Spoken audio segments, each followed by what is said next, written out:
રાજકોટમાં વધુ એક ડિમોલેશનની તૈયારીઓ શરૂ થઈ ગઈ છે. એક વિસ્તારને નોટિસ પણ પાઠવી દેવામાં આવી છે. વિગતે ચર્ચા કરીએ આજના વિડીયોમાં. નમસ્કાર, આપની સાથે હું આકાંક્ષા. તમે જોઈ રહ્યા છો ઓવર રાજકોટ. રાજકોટ મહાનગરપાલિકા દ્વારા વધુ એક ડિમોલેશનની તૈયારી હાથ ધરી દેવામાં આવી છે. વેસ્ટ ઝોનના અમીન માર્ગ પર સૌરાષ્ટ્ર હાઈસ્કૂલ નજીક નવનિર્મિત ટ્વિન્સ ટાવર પાસેના હિંગળાજ નગરમાં લાંબા સમયથી ખડકાયેલા 70 જેટલા ઝૂંપડા ખાલી કરવા માટે મહાપાલિકાએ તેમને નોટિસ પણ પાઠવી દીધી છે. જોકે અત્યારે ચોમાસા સમયે જ નોટિસ મળતા સ્થાનિકોમાં પણ રોષ વ્યાપી ગયો છે.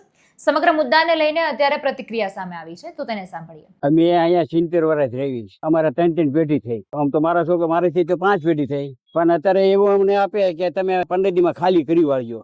અમે 15 દીમાં ખાલી કરીને જવું ક્યાં? અમારે આવી બધું ઓલા જે કયો બધા આધાર કાર્ડ બધું દઈ આવ્યા. અમને લખાણ કાગળીએ આપ્યા નહીં. લોકો મ્યુનિસિપાલિટી ઓફિસે કોર્ટનું લખાણ કરીને હું દઈ આવ્યો વકીલ પાસેથી. એ આપ્યા એ કાગળ કે તમારો પેલા તમને આવી લઈ જાઓ, બીજા કાગળ તમને મોકલી દે છે. હજી આવ્યા નહીં.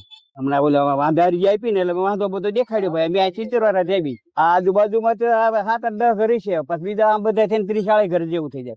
એટલે ઈદ કેવી છે, ક્યાં જવું? 22 તારીખે આવીશું કે ઝૂંપડા છે તમારે પાડી લાગશે, તમારી સગવડ કરી લીજો. પણ ક્યાં કરવી? ફાઇલો આપતા એ બંધ કરી દીધી. હવે ફાઇલો આપવા વાળાને આપી દીધી. જેને રહેશે એનું નામ એક આપે. અમારે 5 છોકરા એને શું કરવાનું? એવી ધમકી આપે. હવે એ તમને એક જ ફાઇલ મળશે. ધર્મેન્દ્ર આહિર 15-20 દિવસ પહેલા એ લોકો આપી ગયા હતા કે તમારા આધાર પુરાવાને બધા રજૂ કરો. બરોબર, બધા લાઇટ બિલ, આધાર કાર્ડ, પાન કાર્ડ, વેરા બિલ, ગેસ કનેક્શન બધું આપેલું છે.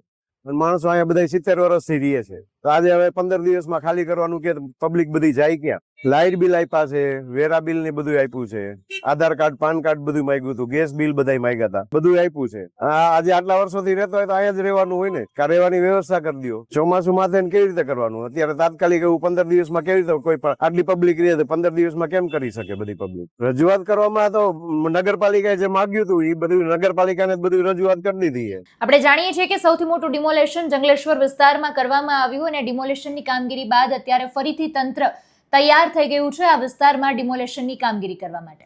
સમગ્ર મુદ્દાને તમે કઈ રીતે જુઓ છો એ કમેન્ટમાં જણાવજો. ફરી મળીશું. અમને રજા આપશો. નમસ્કાર.